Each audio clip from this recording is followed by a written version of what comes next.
Hey guys, how are you all? Welcome back to my channel. Today we will see what if Naruto Uzumaki left the village with his teacher. Being the Jinchuriki, if you enjoy then please like, share and do comments. Naruto's been gone for a while, hasn't he? The slit-eyed shinobi said with a sigh. I bet he's dead. Hinata's eyes widened at her comrade's words. Kiba-kun, don't say that. It's only been years, she said with her usual timidity. I hope he's alive though, she thought in contrast. Kiba smiled and decided to tease her a bit. I bet he has a girlfriend too. Really Kiba-kun? You think so? She stuttered in worry with a tint of pink on her face. Nah, I'm just kidding around, he said. So you do still like that blonde goof Receiving a full blush from Hinata. I guess that's a yes, he thought. Something rustled above the tree they were leaning on. Stop messing with her, Kiba. A man with dark sunglasses came down from the tree and after observing the stunned look on his comrades' faces, he continued, I'll kill you if you go on. Seeing that his threat was effective he asked, would you like to have lunch with me? I'm starving. Hearing no reply, probably due to the shock, he quickly said, I could let my bugs consume you alive if you don't want to. The last sentence gave the Inuzuka goosebumps and he knew the answer to his teammate's question. He quickly stood up, grabbed Hinata and nervously said, why yes, sure. Let's go Hinata. The team went to get lunch after all the threats, teasing, and all the usual stuff. Outside the gate, a tall man wearing an orange scarf with his face covered in bandages stood before the gates of Konoha. After a good long sigh he silently said, finally, I'm here. The man had luck on his side as he was right on time. The gates opened and the scent of Konoha traveled to his nose as he inhaled and closed his eyes before walking towards the village. The guards noticed the man and greeted him with a good morning. They didn't know who it was so they called him and gestured for him to come.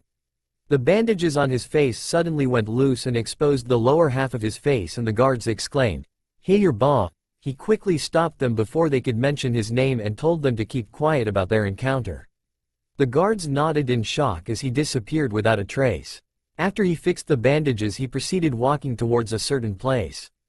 While he was on his way there, he had came upon another group of shinobi. Rock Lee, Ino Yamanaka, and Shikamaru Nara were walking together, talking casually until they noticed the stranger in front of them.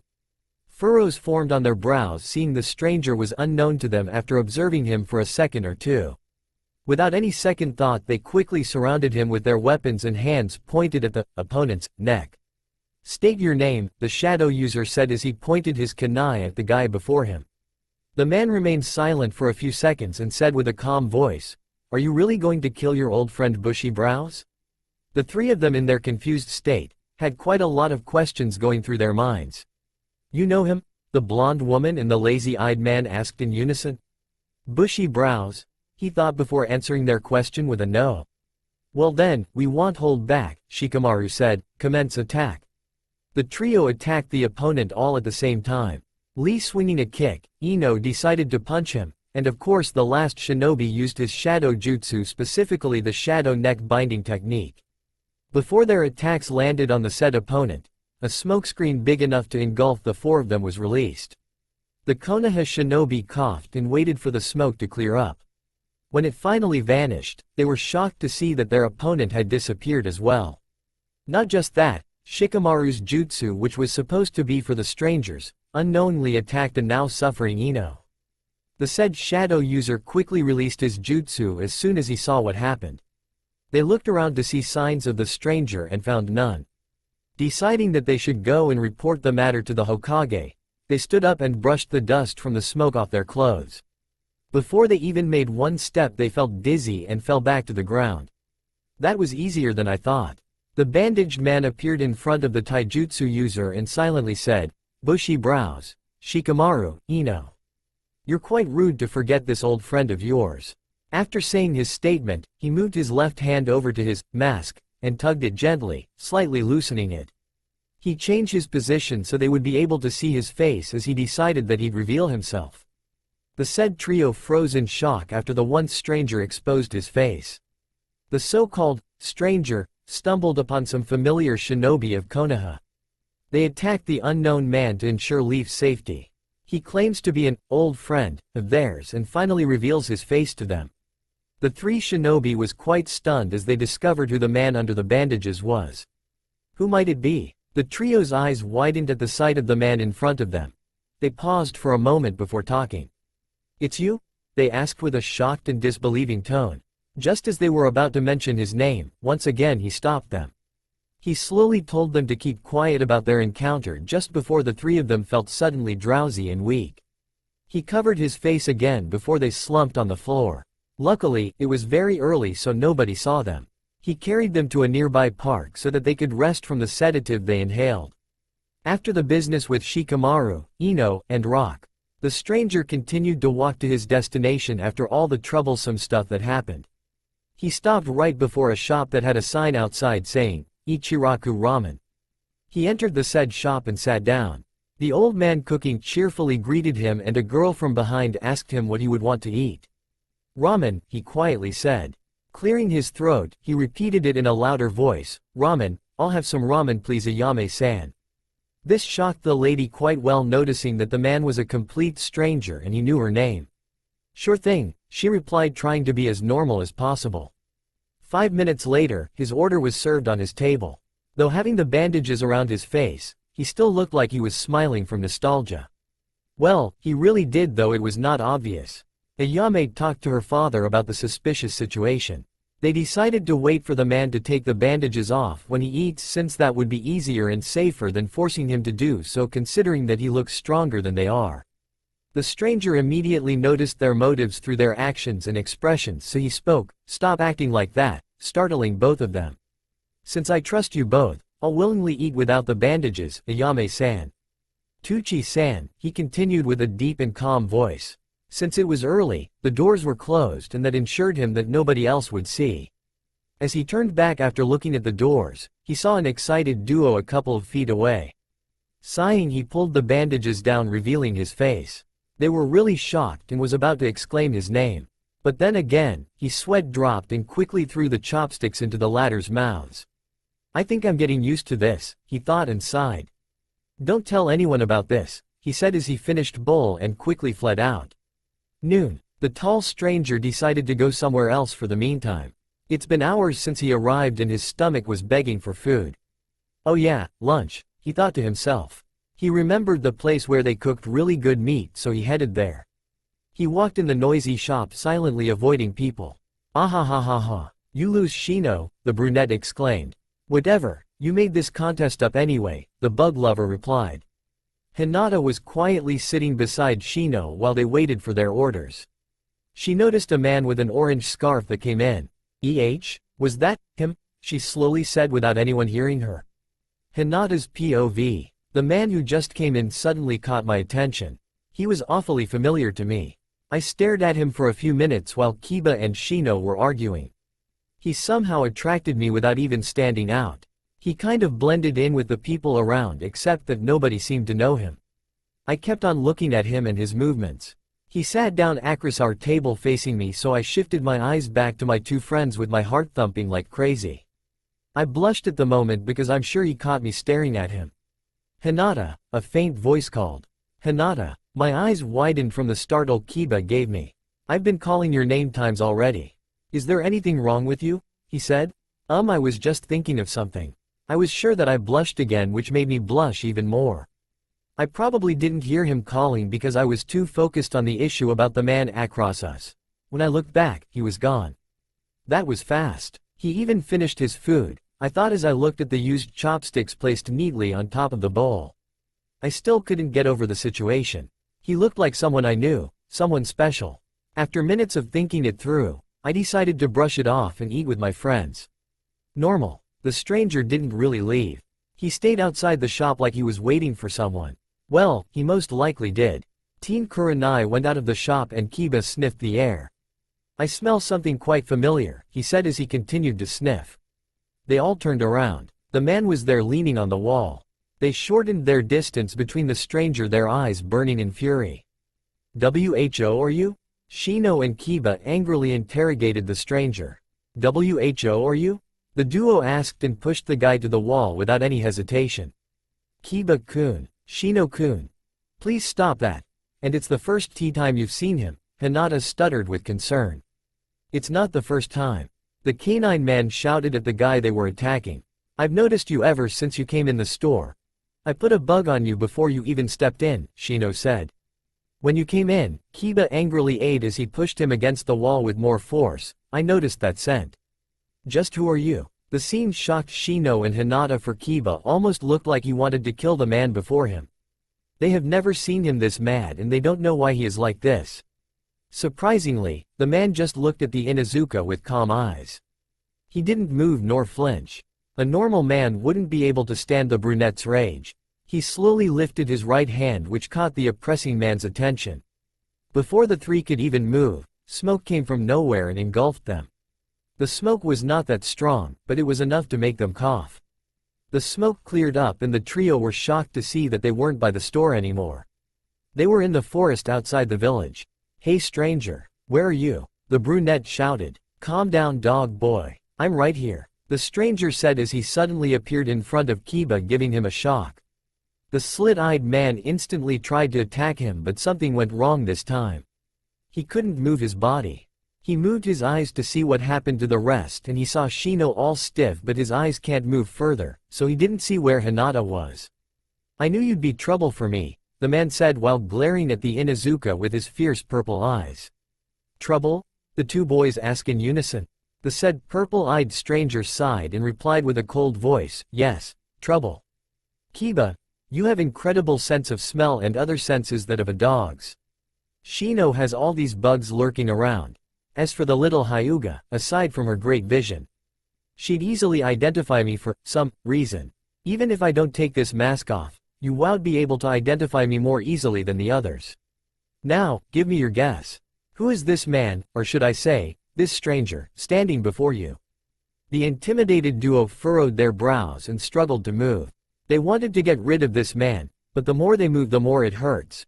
They fell silent for a bit and finally prepared to answer the man's question.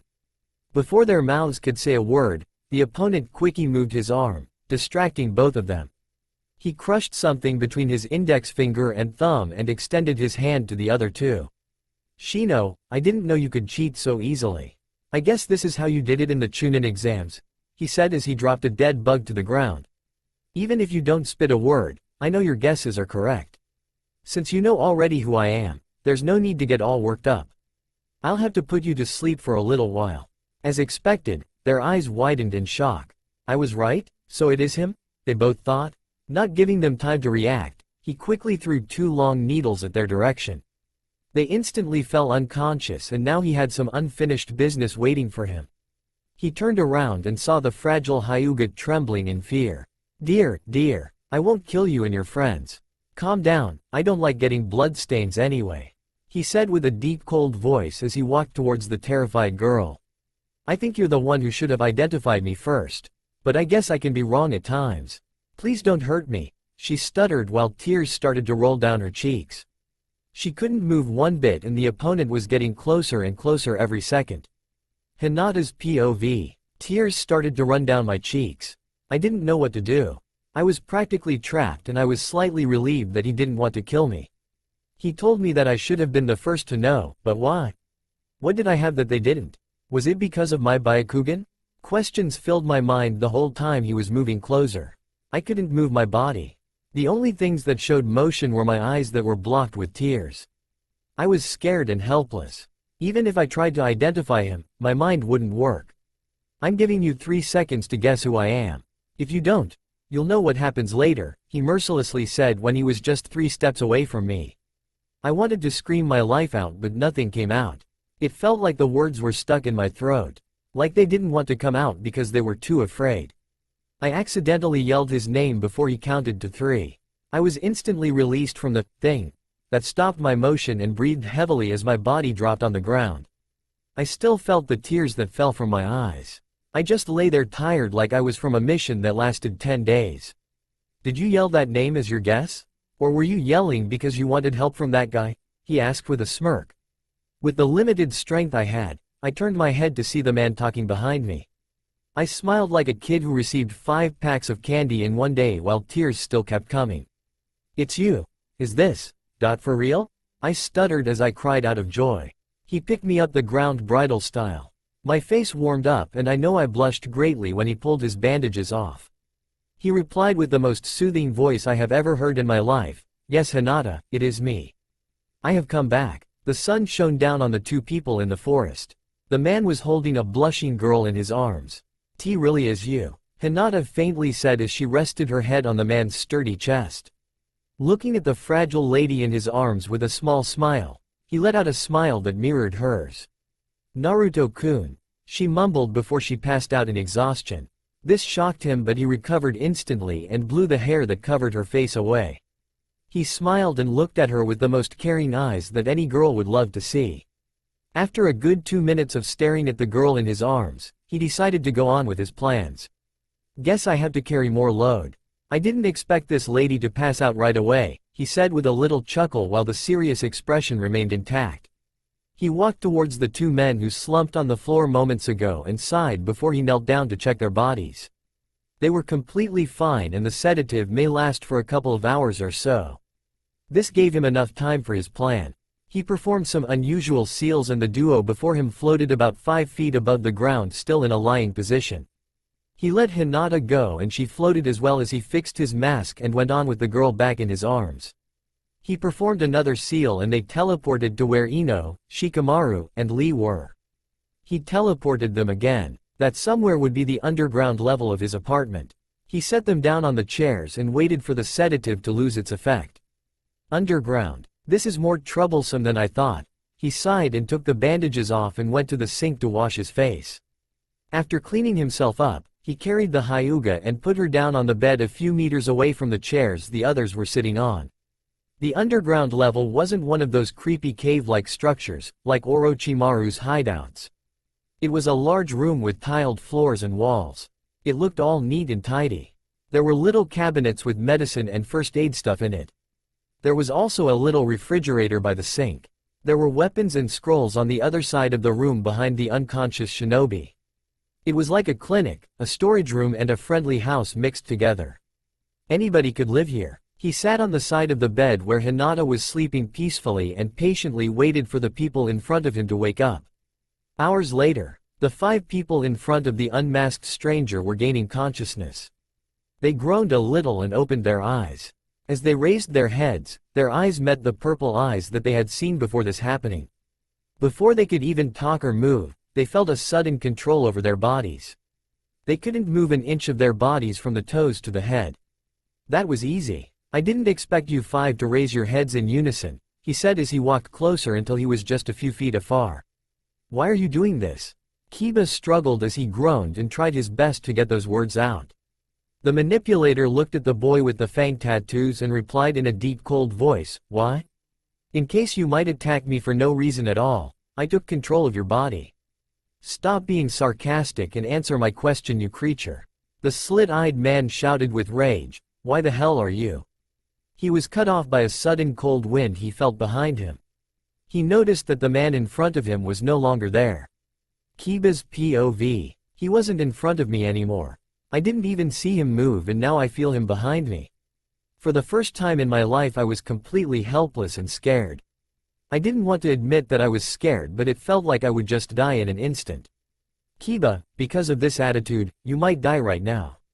I can't believe I was one of the stupidest shinobi back in the times. I'm sure that you wouldn't want to waste your life on something as simple as this, kidnapping, right? Dying without any heroic deed done. That would be a shame, wouldn't it? I've thought about this thing for quite some time, so please don't yell so loud about it if you don't want to wake your comrade up." The man said with pure seriousness in his voice while he pointed at Hinata sleeping on the bed. I trembled when his breath touched my nape. I couldn't bear the coldness in that voice. I don't know why the others are so calm in this situation. They haven't uttered a word ever since we all gained consciousness. "Why?" was all that came from my mouth as my throat went dry. "Why are you all so silent?" I whispered and stopped the commotion so that I could rest from all the exhaustion. "Oh dear, I forgot to tell you one thing. I control everything you do and that includes speech. So basically I let you speak on purpose. I just wanted to see if you were still the same guy from before. Now, I found out that you're even worse. Everyone's listening. They just can't speak for now," he informed me before he shut my mouth up again. Normal POV. 1 down. Let's see who's the next I should talk to, he said while he decided what to do, and he snapped his fingers. Ino. She gasped for air the instant he snapped his fingers. She panted like she just finished running around the whole village. After she finally adjusted to the situation, she just sat there without saying a word. Aren't you going to scream your way out or beat me up for doing this, Ino? He asked, but he was left unanswered. She was completely fine from a distant look, but she was particularly shivering. Her blue eyes displayed fear and sadness. He moved closer to her and squatted to her level. Don't be scared, my dear. It hurts me. Do you all still see me as a demon? He said while he gently cupped her cheeks and wiped a tear that fell from her eye. Do you hate me that much that you don't want to talk to me? Or is your voice stuck there because you're too afraid to spit a word? Ino's POV. His beautiful blue eyes gazed at me. I couldn't bear the softness in his voice that made me want him. I was too afraid to speak because I didn't know what would come out of my mouth if I did. His eyes were locked with mine while he caressed my cheek. Come on, Ino, talk to me now. I promise not to hurt any of you, he said as he coaxed me to talk. I finally gave in and asked, why are you doing this, Naruto? Why? You weren't like this before. Have you sided with the enemy? Tears ran down my cheeks when I spoke. I didn't particularly know why I was crying. Maybe because I was scared, or maybe I was sad that he became like this, or maybe because my body hurt every time I tried to set myself free from his control. No, I have my plans. I'll tell you later. I'll discuss it with everyone once they calm down, he said as he took his hand off my cheek. Thanks for not yelling at me, by the way. He said that last sentence with a little smile that could have made me melt if I were a popsicle. He looked at me one more time and then I lost my speech. Normal POV. He dealt with the remaining 2 people and all that was left was Shikamaru. The other 4 had their eyes on him, guessing what the whiskered man would to him. He made a certain hand seal and set the shadow user free from his control. The man instantly jumped out of the chair and landed on his feet a couple of meters behind them. The moment he set foot on the ground, he performed his neck binding technique on the blonde in front of him. I was just going to ask you about your strategy, he said with a smirk on his face. As expected from the genius of the Nara family, the shadow user raised his head up. That was the biggest mistake he has ever done. Oh dear, I didn't think you'd have the guts to even raise your head, he said with a surprised tone. Oh yeah, I remember. You don't know how it works, right? My control jutsu only needs the opponent to have eye contact with the manipulator. That's all it simply needs. I suppose you made quite the wrong move there, my friend. The snaps weren't anything related to the technique at all. I just did that to make you think that I controlled it with my body or my hands. I purposely saved you for the last because I knew you would form a strategy. I guess you did fall into my trap. The genius eyes widened in shock as his shadow retreated slowly. Being shocked can hurt me, you know? You think the idiot from before can't use your strategy against yourself? He said while he smiled with an almost sadistic aura. Since you were pretty far from me, the shadow was easier to weaken. That was a fun game, so now may I go on? Naruto gestured for him to sit down again and he walked over to the chair and sat. He did all that, but everybody knew he was still controlling the genius of the Nara clan. There was no way he would follow orders from a guy like Naruto. Well, since I'm done with all of you, I'll discuss my plan. Look into my eyes, people. They all looked and he released them from his jutsu. He sighed and went on, while I was away I had done quite a lot of unbelievable things. I decided to come back here as a stranger because there are some things that are unsettled. I'll probably be in and out of here from now on. And maybe you'd ask why I picked you 6. I think it's because you were easier targets and you were more logical and calmer than the others. Aside from this dog boy with temper issues, of course. The brunette twitched from that last sentence and replied, "Don't make me mad, Blonda." And what would come to when you get mad at me? You being trapped in my jutsu again? He replied with a very serious tone that would be unbelievable for the people that knew him ever since he was a little boy. This made the brunette shut his mouth and settle down. The blonde continued, "I seriously don't want to hurt you guys, but if you were all like him, I'd probably kill you all now. I wasn't really sure about him, so I made 2 choices. Him or Akamichi. And that made me pick him because Choji would be too troublesome to deal with, especially when I have food here. And he is pretty heavy considering that I had to carry all of you here. Even with my jutsu, my chakra would probably run out just by bringing him along. As for Sakura and Ino, I chose you because I knew that she had Ba-chan as her sensei and I didn't want to deal with brute force right now. And I think Tenten's busy with Neji today, so I didn't mess with them. Even with the serious face and voice, he still maintained the humor and some of them slightly laughed. Well, would you want something to eat before I go on with the plans? This is delicious. Who made this dessert? Lee exclaimed. Naruto was on his way down from his kitchen upstairs bringing more food. I made that an hour ago, he replied as his comrades' eyes widened. You? They shouted at him like they found out the greatest secret he kept. Hey, don't underestimate me. I've been cooking for myself for years. I've changed a lot, you know. He said like he was hurt but still had a poker face on. Well, he certainly did change. He clearly wasn't the idiot years ago and they can see that. They ate and chatted for 30 minutes and finally settled down. Everybody sat down on their respective seats except Hinata, who was still sleeping on the bed at the moment. After the blonde man prepared the Sleeping Beauty's food, he sat down in front of them with the most serious expression they had ever seen on him. This made them silent and assured him that they would listen carefully. Okay, so let's go on with the plan. Hours later. So, do you understand everything I have told you up until now? The blonde asked. Shino raised his hand like he was a grade school student. Yes, Aburame-san. He asked as he tilted his head a bit to the side, as if to indicate that he was acknowledging the man. Why are Jiraiya and Sasuke in the same place? Don't you think that there would be a conflict or maybe the Uchiha could escape? I mean, let's all admit it. He's a genius, a very insane one at that. His purple eyes gleamed while he smirked. His smirk wasn't any usual one, but it was a kind of smirk that could be mistaken for an evil one if it wasn't Naruto. As I told you in my discussion a while ago, I left 2 of my clones inside that hideout. And clones are the exact replica of the real one. Which means, they can also use this controlling jutsu.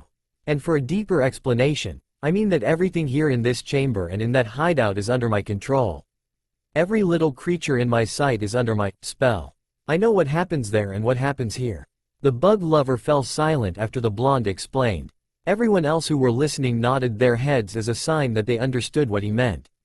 And if anything goes wrong, he continued, I have backup plans and I can always go there in a blink of an eye.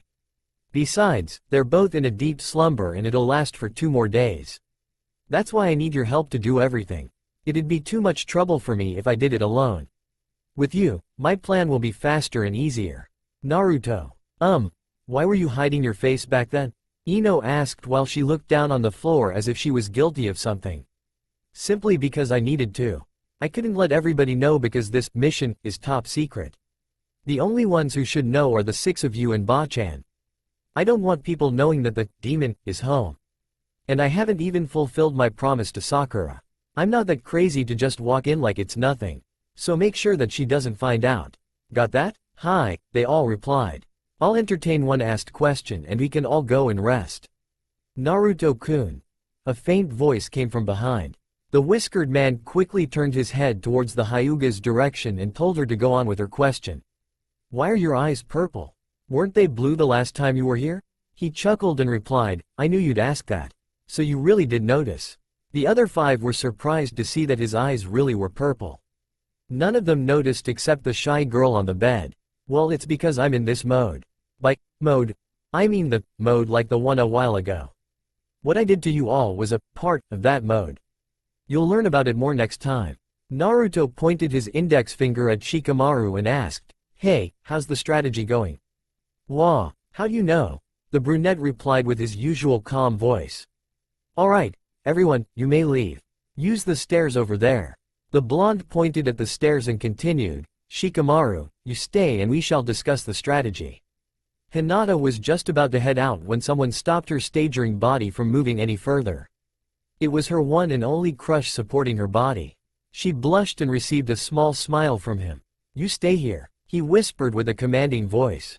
The Hyuga blushed so much and then passed out once again on the arms of her hero. Hinata's POV. My dizziness was still clinging to me and I was staggering around the underground level of Naruto-kun's house. Or whatever it was, cause I didn't really see it. My vision slowly returned to its normal state, but I still staggered and waited for the moment that my body would completely adjust. It took too much time, so I just decided to go anyway, hence the fact that I might faint in the middle of the road. I forced myself to move and my legs did obey me, but a few inches from my original position wasn't very satisfactory. Sighing, I continued for about 2 minutes and successfully reached a meter away from the bed. I felt like I was drunk or too sick. My body was like 10 times heavier than the usual, my head felt like one of the Hokage heads fell on it, and my eyes were dropping. I'm sure they looked lazier than Shikamaru-kun's. My hearing finally cleared up and I heard 2 people talking. The voice of the whiskered man who just came home and the Nara that I have always considered a great comrade. The deep cool voice suddenly became clearer and clearer. My mind wasn't that alert yet and I didn't notice that he was coming closer. I just realized that when his strong yet gentle hands held my shoulders. Those were the times when I wished that I was not the shy girl I was. My blushing face looked up at him, and when my pupil-less eyes met his dreamy blue eyes. Wait. Blue? They were back to their original color. Why? Why I told you to stay or why my eyes are blue? He replied in a slightly confused tone. Well, I guess I meant both? I stuttered like crazy. Oh, how I wished that my stuttering would stop. He chuckled a bit and replied, the thing is, I stopped the mode that I was in a while ago. I told you to stay because of this. He stopped at the last word of his last sentence and I got confused and stared at him blankly. Before I could say a thing, he let go of my shoulders and my body instantly trembled and was about to fall. See, he said as he quickly picked me up before I got to hit the ground. Your body hasn't fully recovered yet. I guess the impact of my jutsu on you was pretty strong. So stay here for a bit while I talk to Mr. Strategist over there. Alright? I nodded as he gently put me down on the bed again. I couldn't even cover my blushing face anymore when I realized that I was really red. Just wait for a little while. I'll take you home once I finish this business. Oi, stop with all the lovey-dovey stuff and get on with it. I'm pretty tired and my mom would kill me if I were late. The said genius was there sitting a few meters away from us and grumbling about stuff. My blonde crush patted me on the head and was instantly there sitting with Shikamaru. Normal POV. The blonde glared at the brunette for a bit and finally spoke. Okay, so the plan was to go speak to Ba-chan about this and go on with the mission. Strategy? The serious atmosphere made every little creature fall silent. The Nara inhaled as much air as he could and slowly exhaled before discussing. Since this is a top secret thing, we have to disguise you first or use any means to hide your identity. Since we can't move those 2, Sasuke and Jiraiya, from the hideout, we should bring the Hokage there. Even if we could, bringing Sasuke here would be a lot of trouble. It's either he changes from the berserk revengeful guy or he goes on with his plans of destroying this village and get executed instead. People might not accept him here because of the fact of him being a missing nin who did all those stuff. So in the end, bringing the main target to him would be the safest and most reasonable way. The whiskered man nodded. The problem is if Ba-chan will accept or not, he sighed. I think she would accept the task of healing Ero Sennin, but Sasuke. Well, I'm unsure about that. Are there any other obstacles or things that might be a hindrance to this mission? The strategist asked. There might be some enemies waiting for the chance to strike or looking for the hideout. Sasuke's team, Taka, would maybe be there to retrieve him. But I doubt that they already found out where he is. There shouldn't be any chakra leaks because I've constructed that hideout for hiding chakra. So I'm sure that they don't sense his chakra. And if I'm correct, Karen is here within Konoha. So there should be only 2 of them there. And I don't think anyone would try to take Ero Sennin away. The Jinchuriki said. Well, alright, that should be enough information. I should get going right now. My mom's going to kill me. I'll think about the detailed strategy later and discuss it with you tomorrow or as soon as possible. Then we'll go on with the mission, Shikamaru said and then disappeared with a small smoke bomb. Sighing, Naruto walked over to the sleeping beauty on his bed and picked her up slowly, making sure that nothing would disrupt her sleep. A few seconds went by and they were instantly in front of the Hyuga territory. He stared at her for a bit and inhaled as much air as he could. Before he even stopped exhaling, Hinata was already comfortable on her bed dreaming like little child. The blonde quickly left and decided to walk to his house, realizing that he has used too much chakra for the day. What a day, he said as he took a deep breath, taking in the sweet scent of the night. It was already morning and the sun was just about to shine. The timid girl was still comfortably dwelling on her bed until an alarm went off. It wasn't a clock or anything that could produce those annoying sounds that wake you up. It was a gentle yet attention-catching whisper. "Hinata." The girl's face wore an expression like a kid who was forced to wake up. "Hinata. Oi, Hinata." She closed her eyes tightly and then opened one eye slowly to see who or what it was, and to her surprise, there was nobody there except her. That voice, she thought to herself, "Naruto-kun? Yes, it's me, Sleeping Beauty," the voice replied. She fell down from her bed, still in shock of the voice talking to her at this hour. "Where are you, Naruto-kun?" she stuttered while she was scrambling all over the floor looking for the blonde. She heard a little chuckle and she stopped all her movements as she blushed. That chuckle just made her heart skip a beat. "I'm just talking to you through our minds, Hinata-san. You don't need to look all over for me. We have to meet with the group at 7 this morning. I already told everyone else." "Oh, so it wasn't just me," she replied, but said the last part silently. "I heard that, sleepyhead," he replied and smirked. The group meeting would still be at 7. The Hyuga checked the time. "It's, huh?" His face glittered, at least in her point of view, upon the sun's rays that gently embraced his whole body. Her prince appeared in front of her the instant she said her last word. "Would you have breakfast with me, Lady Hyuga?" the blonde prince asked the lady as she went as red as a tomato. "Uhhm. Well," she stuttered beyond belief and couldn't get a word out. "Well, I'll take that as a yes," he said. "I'll be waiting for you, so take your time as you bathe." Hinata's POV. My blood was rushing to my cheeks. I couldn't believe he just asked me out for breakfast. I know it's unusual for someone to ask a girl out for breakfast. It's a good thing I didn't faint and he even saw my morning face. I stuttered a lot too. I was halfway through washing myself and then my clumsiness brought me to suffering again. Hiya. The water was so cold. I unconsciously turned the shower on right away without even letting my body adjust to the temperature. I guess I was too agitated about the stuff from earlier. While I was thinking over those things, a loud bang came from the other side of the curtain. "Hinata, are you alright? What happened?" He came in like I was just another guy, but that time, I didn't mind it because his voice and face was totally hilarious and reminded me of the old Naruto-kun I fell in love with. I could have laughed, but my timidness struck again. I blushed so hard and then, I couldn't remember what happened next. I probably blacked out once again. Hinata moaned a bit and slowly opened her eyes and saw a handsome face very near hers. "Naruto-kun? What happened?" The concern that filled his blue eyes left and was replaced by relief. Though his facial expression never changed, his eyes communicated his feelings. "Oi, Sleeping Beauty, don't do that ever again. Next time, maybe I wouldn't be there to carry you and take care of you." "Yes, sir. I'm sorry." She was on her way to uncover herself from the sheets and stand up, but then she remembered something.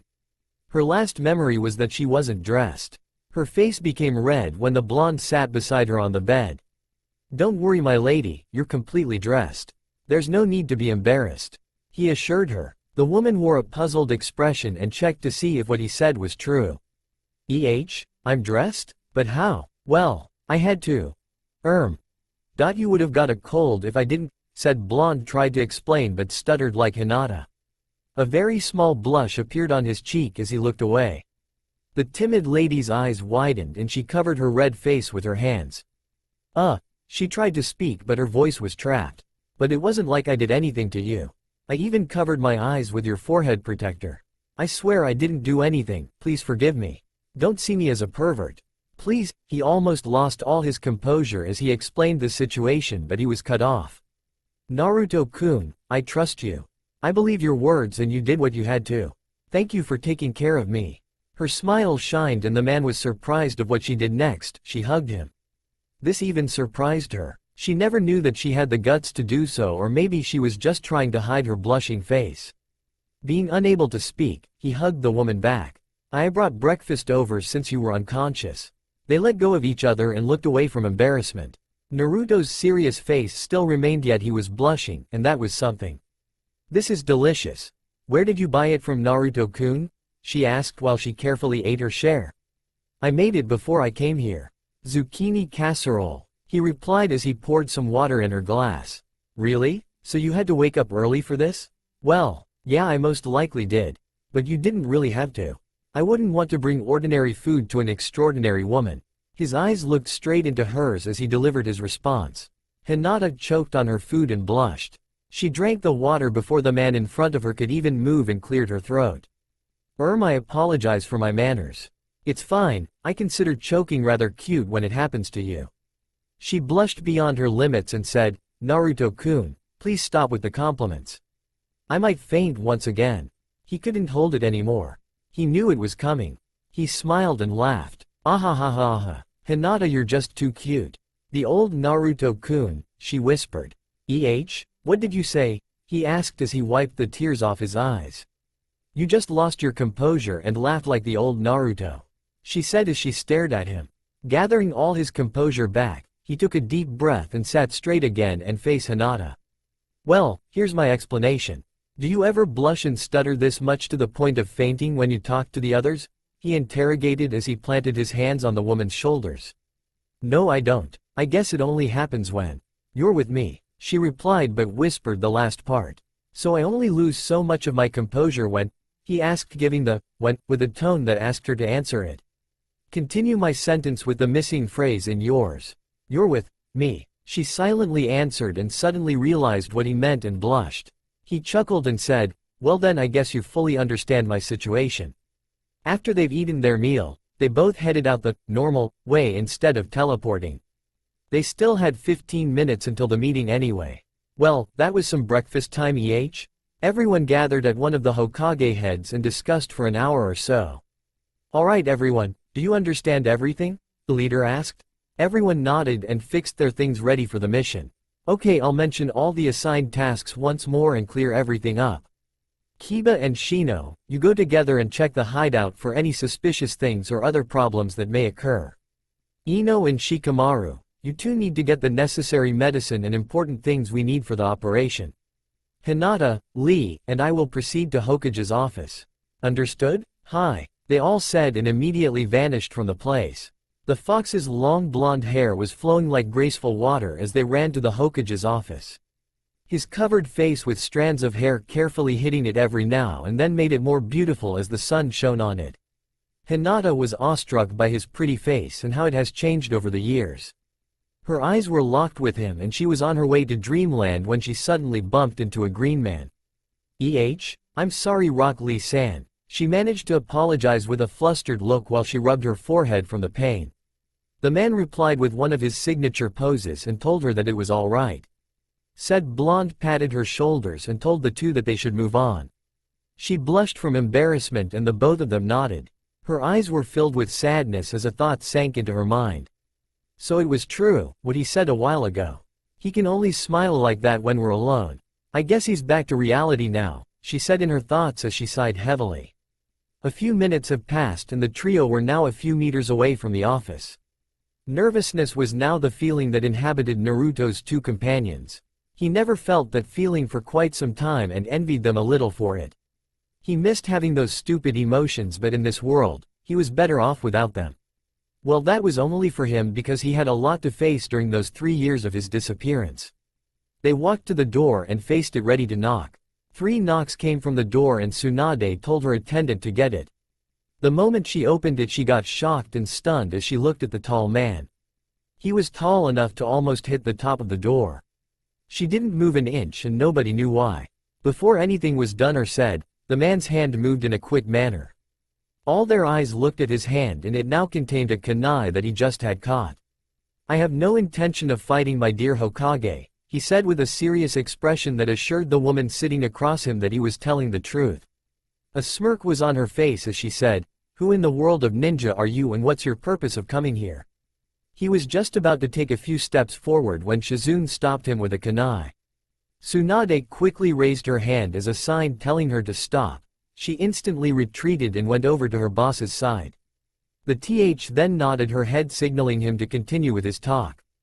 After bowing as a sign of courtesy, he continued, I am here to request something from you, Hokage-sama. The woman raised a brow and replied, and who might you be to ask for something from me? As the scenario continued, she thought to herself, his face is covered, no forehead protector, long blonde hair, tall and I could see that he's quite muscular. Nobody that I recognize, but this nostalgic feeling. Who is this man? I apologize for my rudeness, my dear Hokage, he said as he raised his head revealing his purple eyes. Hinata and Rock Lee were both surprised that he was going to use that technique on the Hokage. Their natural instinct would be to stop him, whether comrade or not. Something went wrong once again when even Shizune couldn't move from her place. The first two people already understood the state they were in currently, but the other two didn't, as expected. Rock Lee. Hinata, don't you trust me enough?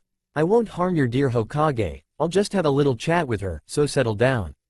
The man in the center said as he released them from his control. What did you do? Both the Hokage and her attendant asked in unison.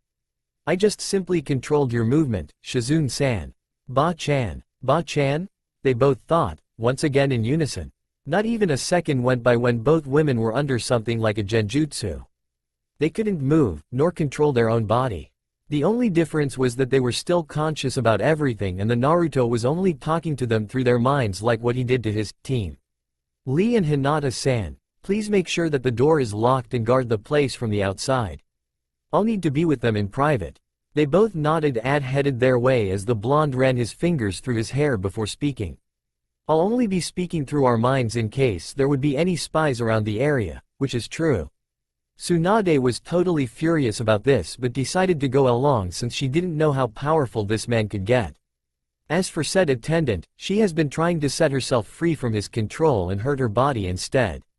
With his voice directed at Shizune, he spoke, don't do that unless you want to tire yourself out. It'll only injure you if you go on any further. Bruises are forming on your arms now, if you still want to continue, that would be your choice. She took his advice since she thought that it was true. Deciding to listen, she calmed down. Who are you, Blonda? The other blonde interrogated through their minds. Wait a second, I think this would be easier when I use, he said as he performed some unusual hand seals and then they were now in another dimension. How do you, said attendant said but was cut off by her boss who was saying that the man should quickly continue. Ba-chan, it's me. He said as he pulled the covers off and stunned both women. Naruto? They both exclaimed with a tone of disbelief. I'm sorry for my sudden return but I really need your help. What is your problem? The Hokage asked with concern. It's about, Ero Sennin and Sasuke. What happened? I actually got into a duel with Sasuke while Sensei and I were training. Ero Sennin got severely damaged by one of Sasuke's strongest jutsu when he suddenly came and protected me. As for Sasuke, we were battling and he was going berserk and I had to stop him. He stopped for a while and then he continued. I had to use the ultimate and forbidden form of my manipulating technique and almost killed him. Tsunade suddenly became very serious and asked, where are they now? I left them in a hideout I constructed over at the east. I placed them in 2 different layers. I made 2 tube-like machines that has been sustaining their lives for the past few days and there is only 1 day left before they gain consciousness. But wouldn't that be better if they gained consciousness? Shizune asked. A sigh came from him as he explained further with a very serious expression. Once they gained consciousness, their body would react in a different way. I've put them into a deep slumber and that would include their organs. Once their body awakens, all of the systems might rush and regenerate too fast for them to take and kill them instead. I don't have enough chakra to save 2 people at once. Which is why I returned instantly to get help from the world's greatest medic. Come on, the blonde woman said, which confused her companions. Come on, let's go there, she shouted in fury. That easily? The other blonde man thought as he released his jutsu. Their discussion only took 10 minutes and now, Tsunade was fired up and serious for an unknown reason. Ba-chan, are you really going? The whiskered man asked. I'm dead serious about this. Don't ask me anymore, she replied. But Tsunade-sama, Shizune tried to interfere but stopped since she knew what serious meant this time. Hi, I'll be waiting for you outside, Ba-chan. Please do be ready within 5 minutes.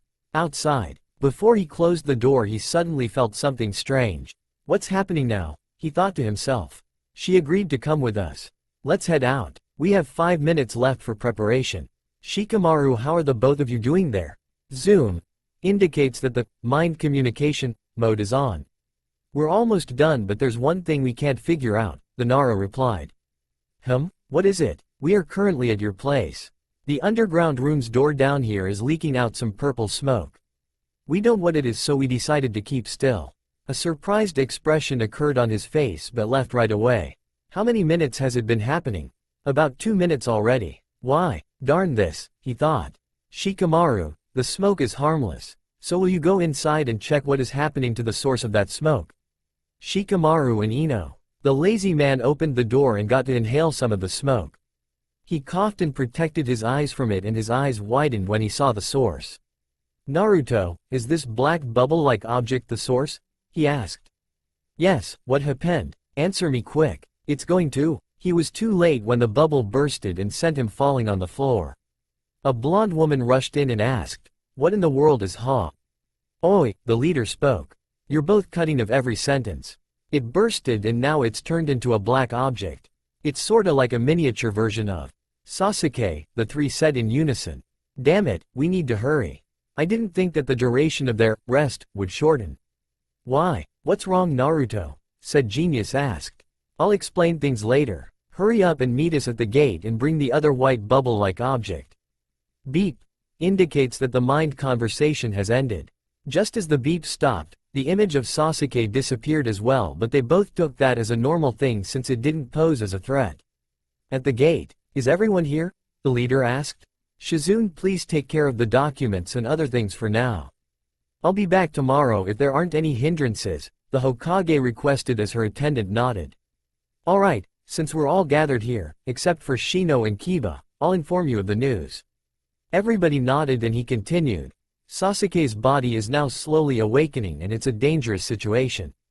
I think we have less than 3 hours until he totally wakes up, and if we travel by foot, it would take 5 hours or more including the resting and such. Since it has come to this, I have no choice but to teleport us all together. Inside Naruto. Kurama, I'll need your help today. Oh, now you need me? Haha. Alright kid, I'll help you out since I've been lazing around for days. I need enough chakra to teleport 6 people at once including myself. I've used a lot of my chakra yesterday and I need to have extra chakra in case of fights. You, the one and only, chakra beast, needs more chakra? Oh, the irony. The demon replied with a sarcastic tone. The man only glared at him instantly, and that's all the beast needed to obey his order. Sure thing, said Beast replied with a huge smile. Normal, outside. Alright guys, be ready. He informed them as their bodies were slowly lifted up. Tsunade was quite new to this and she smirked as she thought to herself, you really have surpassed your father, kid? 1, 2, 3. He counted as they all vanished, leaving Shizune covered in a puff of smoke. FFFFF sounds like a vacuum sucking in air. Thud. They all dropped on the ground except for Naruto, who was completely fine. Ouch, they all whispered. Some of them stared at the place in awe. It was a paradise beneath the mountains, or maybe they could call them that. Double time guys. We don't have much time to spare, the leader said, but stopped as he raised his arms as a signal that they should stay still.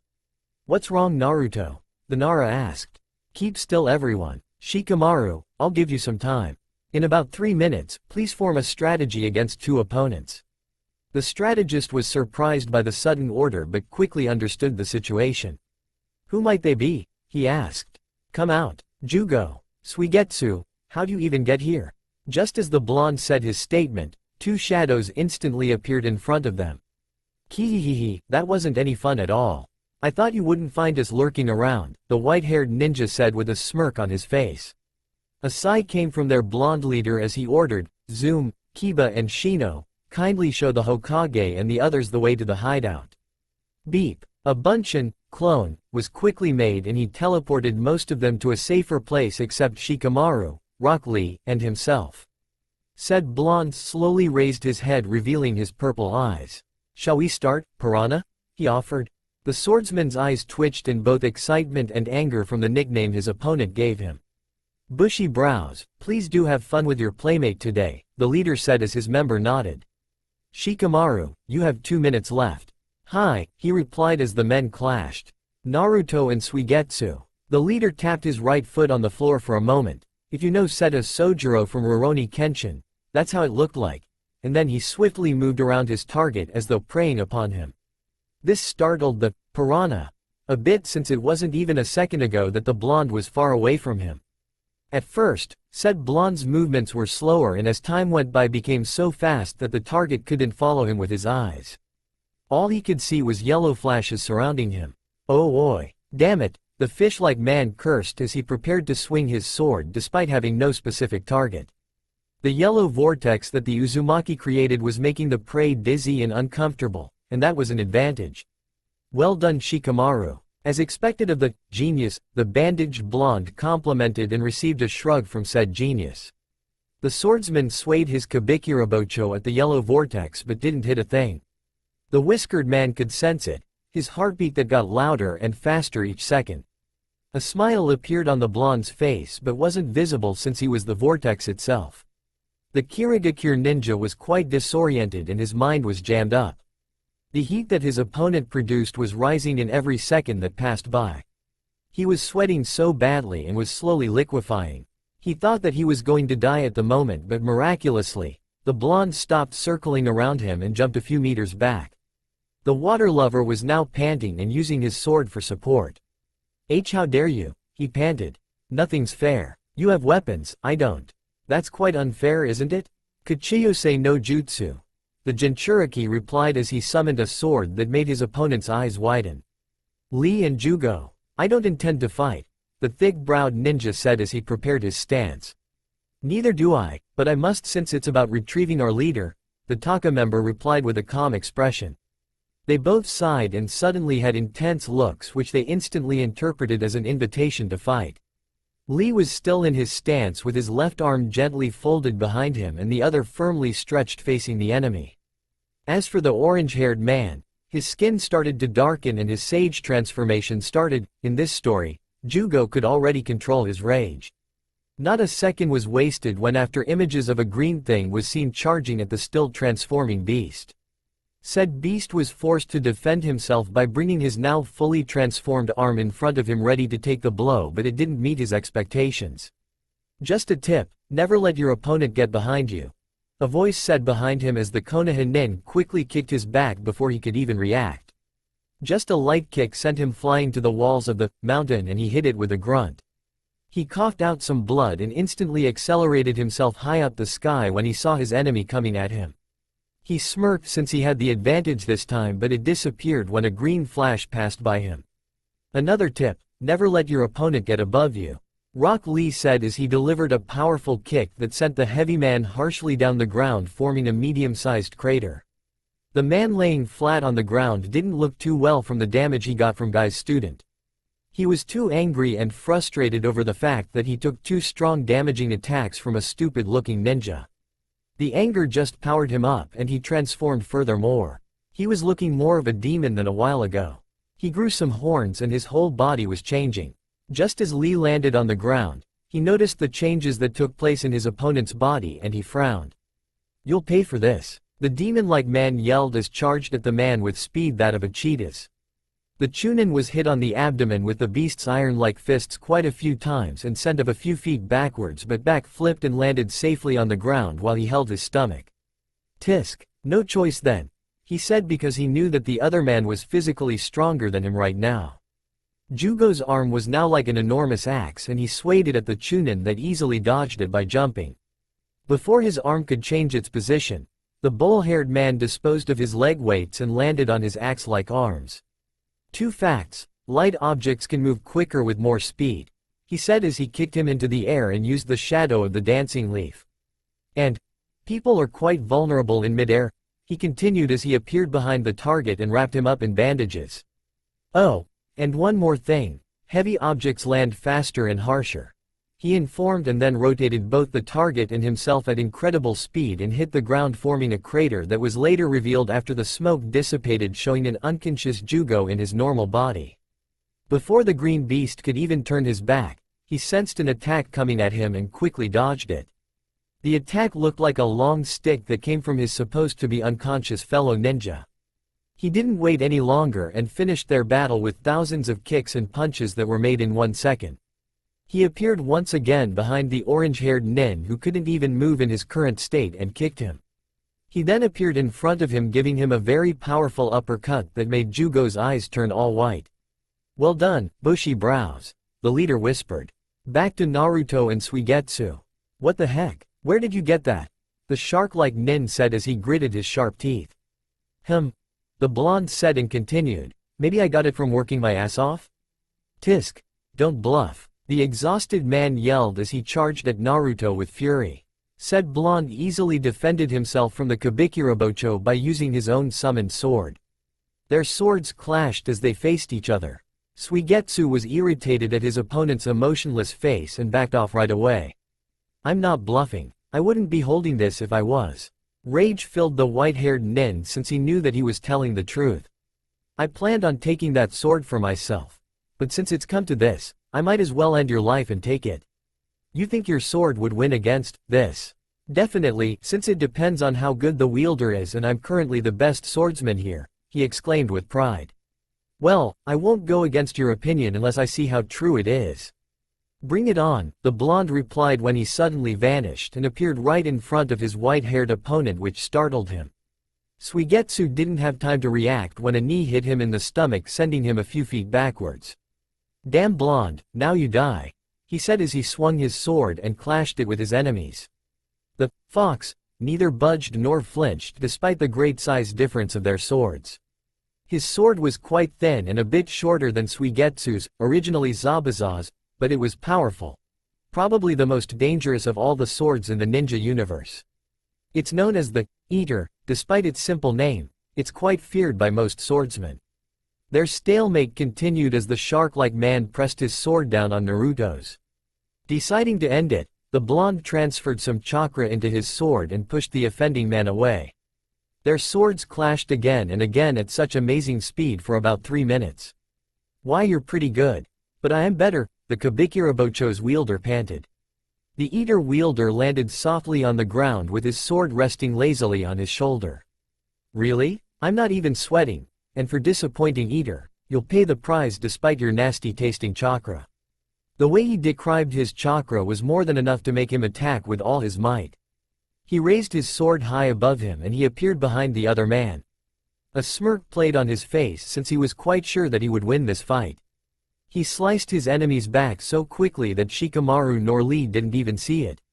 Ah! The blonde screamed and a menacing smile appeared on the other swordsman's face, but it instantly vanished when he felt a cold blade touching his neck from behind.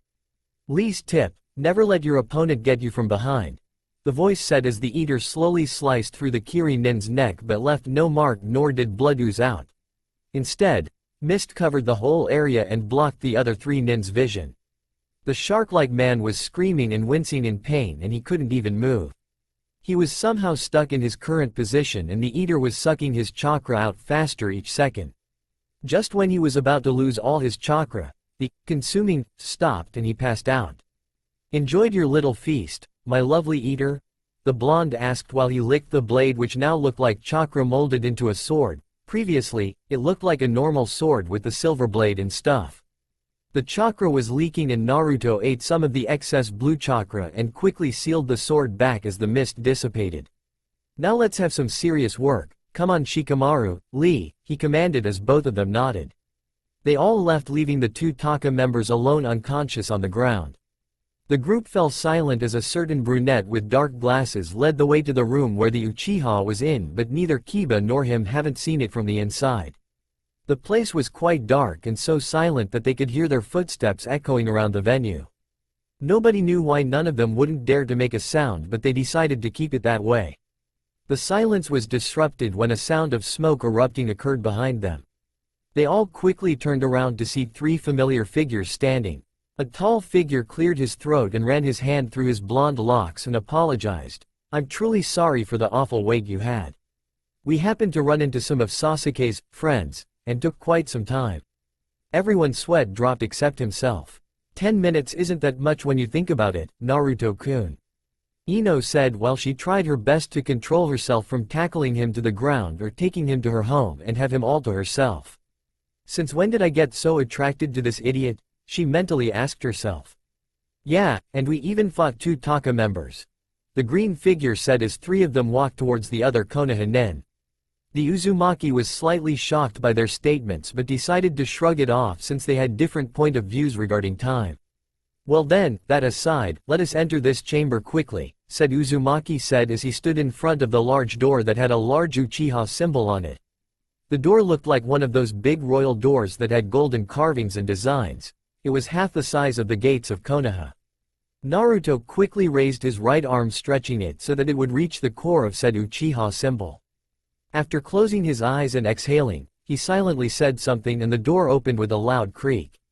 Shikamaru, could you hand me the white bubble-like thing that you brought? Hi. The brunette said as he walked over to the blonde and gave it to him. After examining the white object for a while, he released it as it floated in midair right across his face. Activate, he commanded as a Mount Myoboku symbol appeared on the floating object. Hinata, Shikamaru, Lee, and Bachan, please stay right here with me and the rest. Proceed to the next door with the same kanji on this white bubble, he ordered as he sent the floating object to Kiba. Uchiha Chamber. A loud creak came from the doors as they closed, leaving the 5 ninja inside. Shall we begin? The blonde said as he sighed. What do we do? Tsunade asked with an almost impatient tone. We wait. Wait? What the hell do you mean wait? The lad is dying and you say wait? Hokage-san, calm down. This is what I haven't told you yet. We need to wait until he awakens and then we do it instantly. But there is a huge risk of him dying if we leave him in the open for more than a minute. So we most likely have to prepare all the stuff and be ready to commence the attack, or should I say, healing. Speechless as they were, they decided to just listen to their leader. A few moments from then, everything was set and prepared well. Hinata was alongside Tsunade to aid her in with the healing, and Lee and Shikamaru were both on the opposite sides of each other in case of any attack, and Naruto was near Sasuke's tube. Noticing the temperature rise and the bubbles in the tube increase, said leader announced, in a minute, he will awaken bit by bit. When it strikes to 0, a fully awakened Uchiha will be ready to get healed. Everybody on your positions please. Now the final positions were made. The shadow user and the green beast were now a lot closer and Hinata was by the side ready for any emergency. And the 2 blonde ninja were a few inches away from the tube, each facing it, but positioned themselves opposite from each other. Naruto on the right and Tsunade left. Place both of your hands in the socket-like object in front of you. There are 4 of them, but we're only going to use 2. These sockets serve as chakra collectors, or more like things that send chakra to Sasuke. Once release your chakra into it, it will immediately give it to the patient. The moment I say, go, we will both do it, and that will calm his body down and let his internal organs adjust and function, but he wouldn't be conscious yet. It will also replenish his chakra by 10%. Afterwards, we will put him on the bed and do the second part of the operation, he informed his partner as she nodded. All of the ninja waited silently for the clock to strike 0. When it reached 10, everyone sort of tensed up and got ready. In 5, 4, 3, 2, 1, the leader exclaimed as the both blondes pushed their hands into the sockets and released their chakra immediately. As their chakra flowed into the tube, Sasuke's body somehow perked up and slightly moved, which means that they were successful in the first stage. Okay, let's wait for a while and let him adjust before we remove him from the tube, the male blonde said as they extracted their arms from the sockets. Just as he had extracted his hands from the sockets, the bubbles in the liquid inside STHE tube suddenly increased and the patient's body moved bit by bit. Darn it, something's wrong, the blonde calmly said, hiding his nervousness. Isn't it a good thing that he's moving? Shikamaru said with pure worry in his voice. No, his body shouldn't be moving since he hasn't gone through the second stage of the operation. And that means his organs are involuntarily moving. And at a very quick pace, said blonde said silently but loud enough for the others to catch. Then what the hell do we do? The older blonde asked with a high commanding tone. Her question went unanswered for a moment. Naruto just passed by her and checked the other 2 sockets that weren't used a while ago. She swore that she could smell the other blonde's addicting perfume when he passed, but she had to remain composed for now. Hinata, Lee, Bachan, please come this instant and help me in completing the first stage. No words were spoken as they went near the tube in an instant. They full understood what he meant and positioned themselves as they placed their hands in the sockets ready for any order. Shika, you stay there and be on guard in case of emergencies. This second phase of the first stage will be different and it will determine if he lives or not. Once we release our chakra, it will create some sort of chakra cloak around him.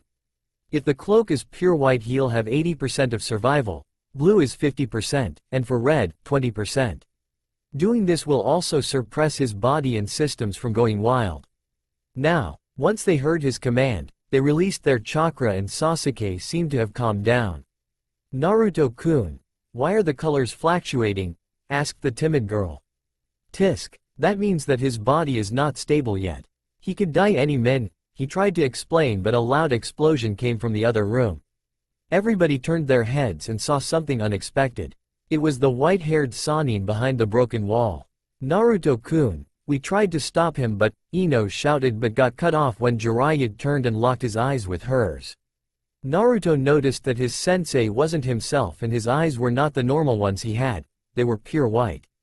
He also wondered why he didn't know of anything about this incident. His wondering was answered when his clone was nowhere to be seen. "Darn this. All of the healers, stay put and don't ever remove your hands from the sockets unless you want this Uchiha to die." Closing his eyes, the blonde man created a replica of himself right beside him. He became suddenly serious and said, "You know what to do." His clone nodded and never spoke a word. This was another version of cloning he made. It had his own mind and it was just like summoning a completely different person. It wouldn't dispel unless it wanted to, or it was in the verge of death, or of course, when its original body wanted it to. Though it had other similar qualities to that of the old Bunshin he had, it could still send information to him directly. A yellow flash passed by Jiraiya which startled him. "Let's fight. Arrow Sennin," the clone said as it kicked the white-haired man from behind and grinned like the old Naruto, which caught Hinata's attention a bit, but she decided to shrug it off and focus on healing Sasuke. Mind communication. "Naruto Kiba. Kiba, what happened inside a while ago? Answer me quick." Well, we entered the chamber after we put the white thing inside the thingy on the door. And then when we entered, it looked pretty normal until your clone suddenly dispelled. We didn't see any signs of an attack or whatsoever. We didn't even mess with the tube Jiraiya-sama was in, but it suddenly felt hotter inside and the bubbles increased. His body was moving, his colorless eyes opened, and we suddenly felt drowsy and weak. I think he somehow managed to suck in our chakra and— Okay, I understand it now. Thank you for the explanation, Kiba-kun. You're welcome? You've become smarter now, the blonde teased as he stopped their mind communication. A masked blonde was sent smashing past through a wall, creating a blinding display of dust in the area, a triumphant smirk playing on the Sannin's face. "Don't smile just yet, my dear sensei. Your Gaki is still alive and well," said masked clone, who seemed to have a personality of his own, exclaimed from behind the thick dust. The smile that once dwelled on the tall Sannin's face vanished and he opened up his hand as a blue sphere developed above his palm. Naruto saw this and quickly disappeared from his previous position, leaving a confused Jiraiya on the small battleground that somehow was made between all the debris and fallen blocks around the spacious room. The only thought stuck in the viewers' minds was, where is he? Their questions were all answered when a blonde mop of hair was seen behind the tall white-haired opponent. On his hand was the same blue sphere on said opponent's head, except that it was quickly growing larger. Now that it had become even larger than him, Jiraiya turned his head to meet the Yondaini's technique straight to his face, sending him to the room that he was supposed to be occupying. Everyone except the blonde was pretty surprised on how easily the clone had defeated one of the legendary Sannin, but said blonde was questionably frowning. Thought not seen very well, everybody knew he was. "What's wrong, Naruto?" Tsunade asked their so-called leader. The leader didn't respond her since the answer was quite obvious. The perverted Sannin was now standing and growing larger by the minute, and aside from the shinobi currently healing Sasuke, the rest were looking tired and drowsy, as if their strength was being extracted from them. The conclusion was not entirely wrong. Their strength, or to be more precise, their chakra, was indeed being absorbed by the one and only opponent they had, the man the blonde called Arrow Sennin, who was growing larger at an alarming rate. Not waiting for all ninja to die, the Uzumaki quickly created clones, without the hand seals, and sent them to their corresponding person. Everybody, please listen to what I am about to say, as I will only mention this once. That pervert of a teacher is currently taking your chakra for himself, which is why he is becoming this large, disgusting creature. Each of my clones will be escorting you outside as well as replenish your lost chakra, or should I say, give you their chakra, which is mine. As you can see, I am the only one unaffected to this thing, so please do not complain and follow my orders, he calmly said as his eyes, still unfazed, stayed connected to his sensei. But Naruto-kun, Sasuke, Hinata responded but was cut off, much to her misery. He is perfectly ready for the next part, he answered and threw a scroll at the pupil-less Kunoichi. This scroll contains all the information on what to do for the final operation. No matter what happens, do not lose it or else he dies. Though seeming unaffected by the event, his chakra was being drained so fast, but he didn't want to make them worry anymore and maintained his emotionless face. Hinata-san, Oba-chan, I trust that you could do this without my help? He asked as he told the healers to extract their hands from the sockets and watched the tube of the Uchiha empty from the substance that kept him alive. Seeing them both nod, he immediately ordered his clones to take all of the others away and turned to the loud clone who fought Jiraiya, then nodded after saying thanks. No problemo, said loud clone, shouted and took Sasuke from the tube carefully as he didn't want any more problems, and then he fled along with the others, leaving his original alone with the Sannin. Door closes. A sigh escaped from his mouth as he looked at his now horrifying teacher. I didn't expect you to become the enemy. A growl came from the monstrous-looking man who was moving towards the blonde. His eyes now turned purple and he glared threateningly. Hunger does make people do unimaginable things, nay? Jiraiya moved faster and was now running, shaking the whole place as he did. Gra! He shouted as he charged at Naruto with his arm ready to attack with the Rasengan, which was larger than the original. Forming hand seals speedily, he stepped forward and jumped on the white-headed man's back and slammed his hand on it, creating some sort of seal before landing on the ground again. Chakra chains, he whispered as he finished his seals. From the seal on the opponent's back came hundreds of chains that quickly tightened around his body like a snake suffocating its prey. The seal disappeared just as a loud thud and a groan came from the chained man landing. As time passed by, the chains kept on getting tighter, but it stopped, earning a surprised glare from the fox-like man. Just as he was about to check it, chunks of metal came flying all around the place and made noisy, ringing sounds as they fell on the concrete floor. A now even larger man stood in front of Naruto. His breath so audible and his growls shook the entire place. Even with the intimidating display of growth, the calm blonde never even blinked. I knew you would be the only one who could destroy Oka-san's technique. He's really absorbing so much of my chakra, he thought, but intended for Kurama to hear it. Brat, this isn't going to end well for us. If this goes on, we'll most likely die since he's eating your chakra real fast. You still got my reserves, but I don't think it'll last. Kurama, how much more do I have left? You only have about % of your chakra, kid. It isn't much despite your emotionless facade outside there. You aren't even immortal, Baka. Don't even think of dying, we have to survive. Shut up, Fox, I'm not that dumb. I also know my limits. I just had to do it. You and your kind heart. Whatever, I just want to live. You crazy BR, hey. Why is your chakra turning purple? Did someone just, oh. I see what you're doing. Took you long enough to figure it out, Baka Fox. But in this case, you'll die. 10%, no wait, 8. Poison yourself to save some people? Baka. Out of his mindscape, Jiraiya was currently suffering from intoxication. His whole body was going numb and he was coughing up blood from all the poison he absorbed from the blonde's chakra. He wasn't the only one suffering though, the very person who poisoned him was even in a worse condition. Worse is an understatement. He was gasping for air and was coughing up tons of blood as he knelt down, eyes on his sensei. Hey stupid genin, you're dying, you know? What the heck came into you? What happens to me if you die? Will you shut that snout of yours? You have always been inside me, so I know that you know. I never let my friends die. Stunned as ever, the fox stopped his rant. Jigaki, what's happening?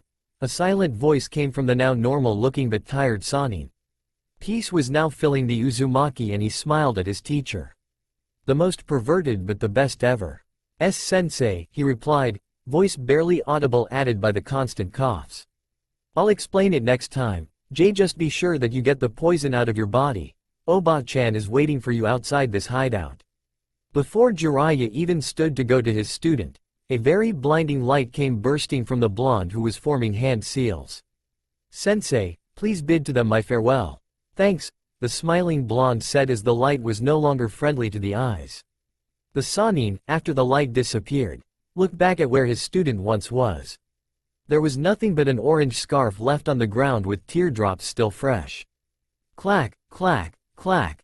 The sound of faint yet ascending footsteps came from the hideout. All the shinobi outside currently had their attention on Sasuke Uchiha. His body looked paler than it ever was and had no sign of any life aside from the rise and fall of his chest. The man's muscles were flexing and fingers twitching every now and then, but nothing more. Do you think this will work, Hokage-sama? The lavender-eyed Kunoichi asked as she wiped off some of the sweat that had formed on her forehead. The woman who was questioned stared at the scroll that her fellow blonde had given them before mimicking Hinata's action. I think so. I mean, that's what the scroll said, right? She replied and received brief nods from her companions. Nodding back at them, she replied, then this is it, we'll wait for the results. As everybody settled down, Jiraiya arrived and slumped on the ground, face flushed from an unknown reason. A wide-eyed Tsunade immediately jumped to his side and opened her mouth in attempt to ask a question. A cough cut her off. Tsunade. Naruto. Vanished. Scarf. Came the sage's tired voice. What do you mean? She asked, searching for any clear explanation, and paused at what she found in her teammate's hand, a scarf. Naruto's scarf. Just as she was about to grab it with tears flowing from her eyes, another pair of hands reached for it. She held the orange cloth to her chest, sobbing hard as she knew what this meant. Naruto was gone. Again. Hinata would not have let this happen again. Did Kami hate her that much? Why was this misfortune bestowed upon her? Dead silence came upon the forest. The unpleasant lack of sound, the sound of mourning. Naruto! The lavender-clad woman cried, and as if on cue, rain started slowly pouring down. Everybody had disappointed expressions, but they knew that they had to move out unless they wanted to bathe in the rain. Being their leader and Hokage, Tsunade announced their need to leave. She gave out the order with a firm and authoritative tone, but the others knew she was bleeding inside, if the crack in her voice was any indication. No one made a sound, just giving curt nods in agreement with her words. As soon as everyone bid their farewell to the imaginary coffin where their comrade lay, they left without any more unnecessary actions. Just as the shinobi had left, the sounds of footsteps splashing the water in a puddle came. In the exact place where they all once were, a tall man with distinct features stood with a mischievous glint in his crimson eyes.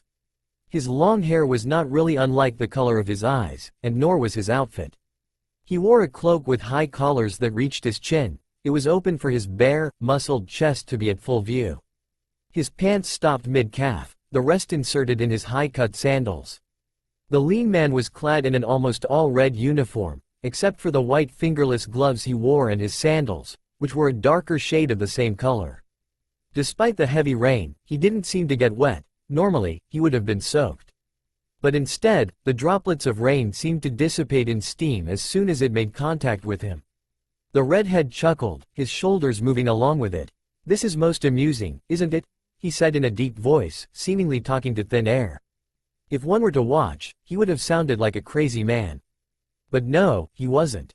A flash of light appeared behind him, and there, his companion stood. It was a man, not that taller than himself, with blonde locks and bandages on the lower part of his face. The man who the Konoha shinobi thought to be gone, was standing behind the red-clad man, a gentle smile gracing his face. Not at all, Kyuubi. Naruto's voice rang softly through the woods. He wasn't actually happy about tricking them about his death. Hey! The cloaked man snapped his eyes at Naruto. It's Kurama. Why do you never use my name? An amused smirk replaced the smile on his whiskered face. Whatever, Oji-chan. Kurama groaned. Why did I even get out of your sewer? Maybe 'cause you were the one complaining about my body being too boring? Well, see? Just admit it, Kyuubi. The blonde smiled teasingly as Kurama pouted and rolled his eyes. The Biju-turned man laughed as he enjoyed the view. Yeah. I do miss this place, brat. The Uzumaki closed his azure eyes and furrowed his brows and tapped his foot on the ground. Well, we better report to boss. The Kyuubi was pulled out of his musings. Oh, yeah, I forgot that you were a copy. Let's go. The clone nodded at his comrade and they both immediately disappeared. The other threw a puff of smoke and the other, using flames. On cue with their disappearance, the whole forest, including the cave, crumbled down and instantly vanished out of existence. It left no evidence nor trace that it once stood there in plain view.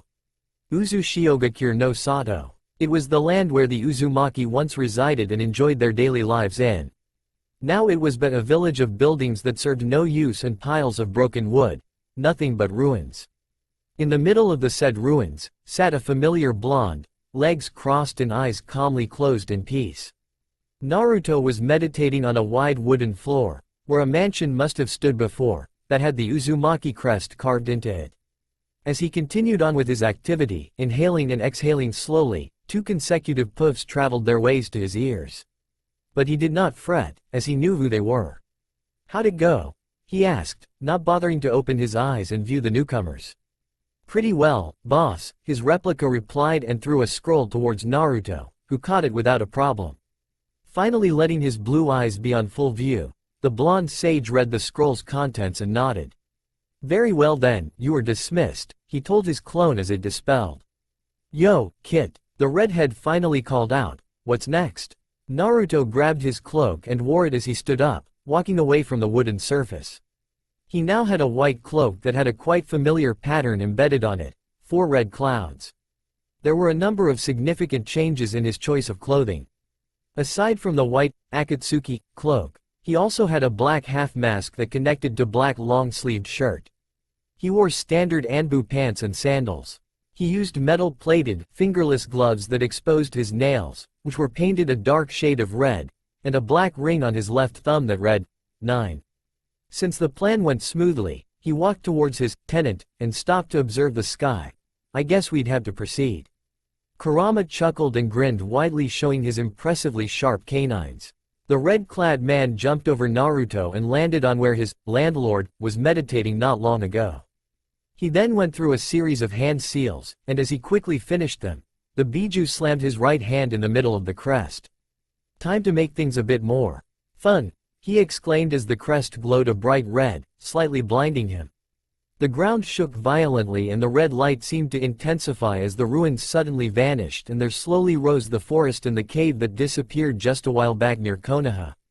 It didn't take long for the process to end. Now the both of them raised their heads up to see the hideout standing in its full glory. "Come on, Kyuubi." Kurama nodded and grinned in ecstasy as they both teleported in sync. "This place is top-notch, Kit," Kurama exclaimed with a large grin threatening to split his face in half. "It wasn't this great last year." A smirk traveled its way to the blonde's previously plain emotionless face. He had made some modifications around the hideout since he realized how untidy and out of style he was. A year ago, the place looked like a cave where 1,000 pigs and barn animals stayed. And now, well, it pretty much looked like a luxurious place with a lot of wide rooms. "Thanks for the compliment, Kurama-san." He rarely used the fox's name with that much respect, but he considered some moments as exceptions.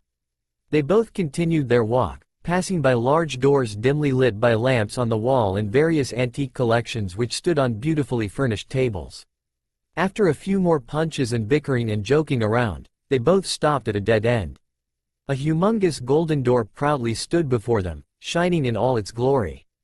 It had designs that seemed ancient and unfamiliar to common men that formed a big spiral pattern that was parted in half by the line that ran through the midst of the said door.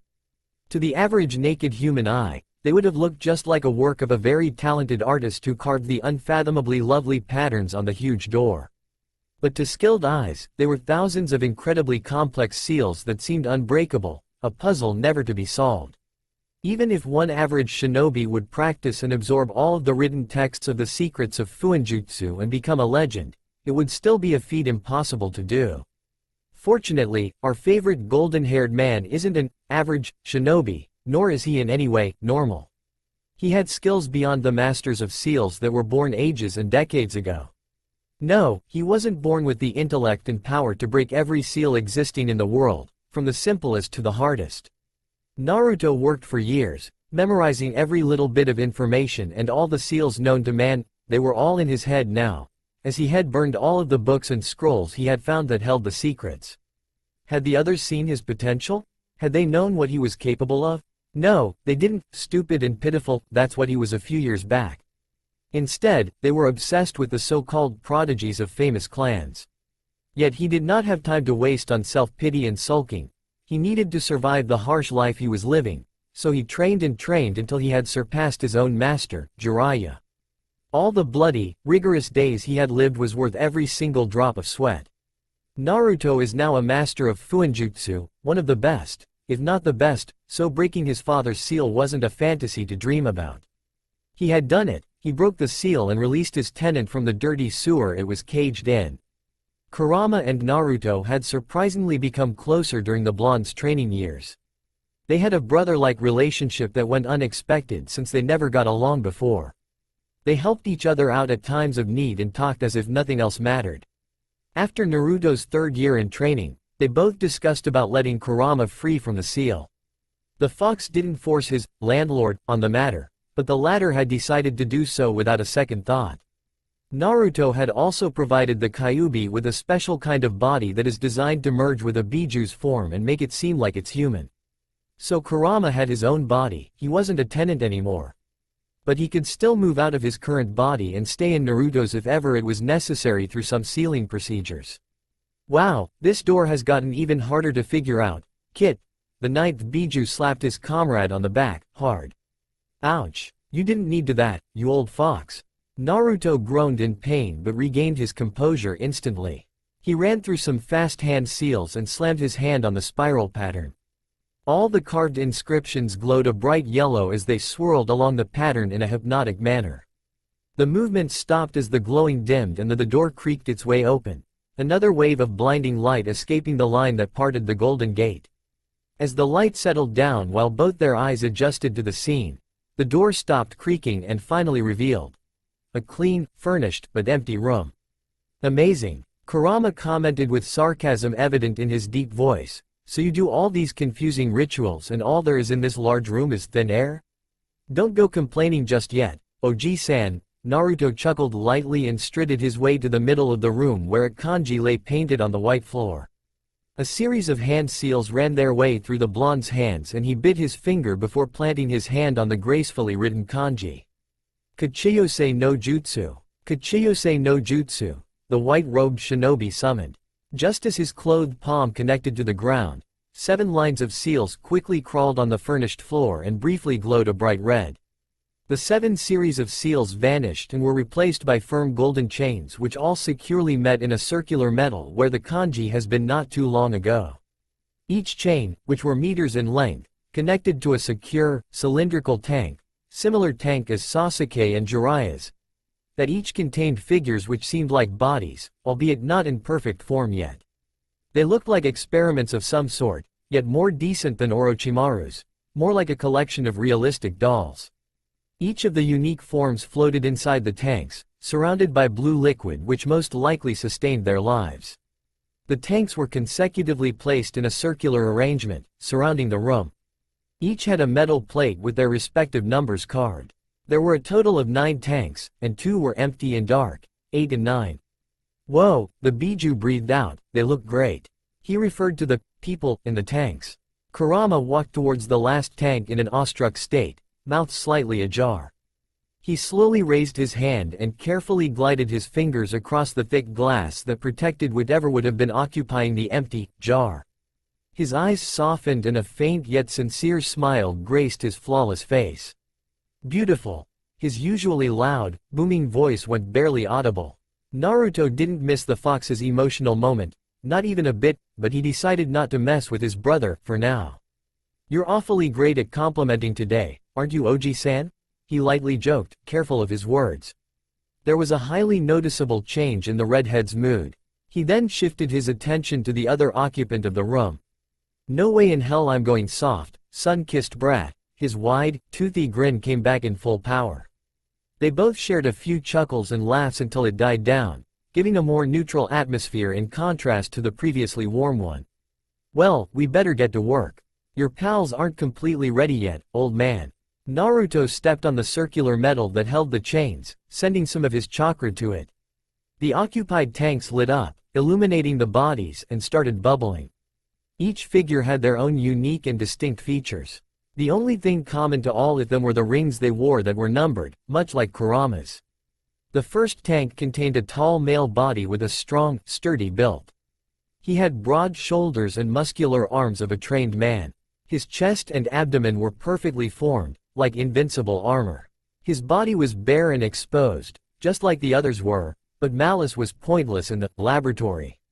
The man had short hair that was light brown in color, a great contrast to his much darker complexion. His thumb bore a gold ring with the kanji 1 imprinted on it. The second tank was occupied by a blonde woman of average height.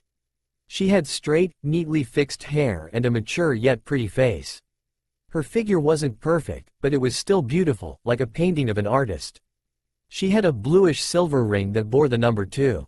The third contained a male of small stature and boyish features. He had short, light grayish-green hair which was unkempt. He had a noticeable scar that ran from his left eye down to his jaw, and sharp, jagged teeth. He wore a purple ring with the kanji 3. The fourth and the fifth encased figures which looked incomplete. They had bodies that seemed new and untouched, and bald heads of newborn children. They were both created just a few weeks before Naruto went back to Konoha, so they haven't developed well yet. The fourth tank contained a woman and the adjacent, a man.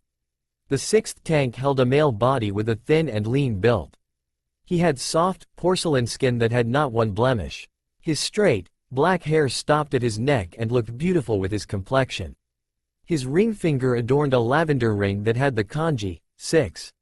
The seventh contained a short woman with wavy mint green hair that stopped just below her shoulder blades. She had bronze skin that shone brightly. She wore the ring with the symbol 7. These bodies are all just like Kurama's. They were specially made for the Biju to use and live in without being sealed against their will. This was Naruto's mission, his goal to achieve. He had perfected everything to give the tailed beasts a normal, peaceful lives. But he wasn't done yet. He still lacked one body. And that body is his current mission. He can't waste time. His target would soon realize his intentions.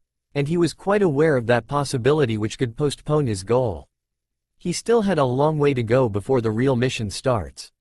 In Konoha, Sakura-sama, the patient has woken up, a timid nurse informed her senpai. She had eyes without pupils and dark hair which cascaded beautifully down her back. She definitely looked like a hyuga, elegant and graceful. Sakura had not expected for this to happen. She was completely clueless about everything. How did the man currently lying down on the white bed get here? Who sent him here? What happened to him? Her mind has been working 7 without rest since this pale man arrived at the hospital's doorstep. Arigato, Hanabi-san. She sighed and ran her fingers through her pink locks. Hanabi bowed and left as she herself walked towards a certain glass door with a card that had a name on it, Uchiha Sasuke. Sakura slowly lifted her hand and let it rest on the golden knob for a second. She wasn't prepared for this. She hesitated for a bit. But she didn't have a choice, did she? This was her job. The medical kunoichi bit her lip and twisted the knob, pushing the door in the process. And there she saw a familiar man with porcelain skin and hair darker than shadows. It was too nostalgic for her to take, but she stood firmly and clenched her fists. He was looking straight back at her, emotionlessly trying to figure out the situation. Sasuke, Sakura, they both whispered in unison, their soft voices bouncing of the enclosed room. Currently in Uzushigakure, Naruto, Kurama's hoarse voice rang painfully in the blonde's ears. What now, Oji-san? The whiskered man hissed at his partner. He silently prayed that this would be something worth his time. I grew a tail. The loud response made him roll his eyes. And I'm not joking. Now, this was surely worth his time. What's happening now? A ghostly smile graced his face as he teleported to Kurama. This is interesting. He was welcomed by a weird sight, the Kyuubi hugging a bushy long, red tail which was most likely connected to his back. How did that happen? Naruto asked, his interest suddenly rising as he circled around the beast. Well, I was just meditating. He began to explain while caressing his newfound body part, and then I think I generated a bit too much chakra. And then, I felt this thing growing behind me and panicked, but it was just one of my tails after all. Naruto's eyebrows furrowed. This was something he didn't anticipate. Maybe it was just a little flaw in the seals, but it wasn't that bad. He found himself enjoying the fox's childish joy. And it looked fine on him too. I guess I made a mistake on your body, he said. You want to keep it? The question made Kurama's eyes bright and his aura lit up. I can? He tried hiding his excitement with a plain voice, but he knew the blonde would see through it. Maybe. The redhead's expression died down a bit. On one condition. What? I get to cut it off when my patience on you runs out, the younger threatened as he touched the furry tail. Kurama whined. Ah, come on. Your patience is the total opposite of your chakra reserves. Take it. The blonde shinobi gripped the tail and made a single hand seal. Or leave it. The Biju snatched his tail away from his master with a hurt expression. Well then, fine. I'll take the deal. You're too easy, Kurama. He smirked. Too easy. Whatever. Let's get to work then. The Konoha hospital had less people at the current hour. It was almost night and the sun was on its way to rest. Only the doctors and nurses were left, still working for the patients. Where's Naruto? Sakura's voice showed authority. She wasn't going to give in and act all emotional. Sasuke's eyes held not one emotion, he looked dead.